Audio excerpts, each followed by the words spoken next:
Hello friends, welcome back to my channel. ഇപ്പം ഞാൻ കോയമ്പത്തൂരിന് കൊടൈക്കനാലിലാണ് പോണത്.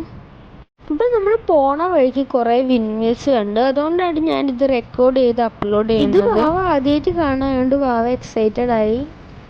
അപ്പോൾ വാവേനെ പോലത്തെ ചെറിയ കുട്ടികളുണ്ടല്ലോ, അപ്പോൾ അവരെ ആദ്യമായിട്ട് കാണാൻ അവർ നല്ല ഹാപ്പി ആവുമല്ലോ. അതുകൊണ്ടാണ് ഞാനിത് അപ്ലോഡ് ചെയ്തത്.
യെസ്റ്റർഡേ നമുക്ക് 2K സബ്സ്ക്രൈബേഴ്സ് ഹിറ്റ് ചെയ്തു. So thank you for 2K subscribers. അപ്പോൾ വീഡിയോ ഇഷ്ടപ്പെട്ട ലൈക്കും സബ്സ്ക്രൈബും ചെയ്യാൻ മറക്കരുത്. സോ നമുക്ക് അടുത്ത വീഡിയോയിൽ കാണാം.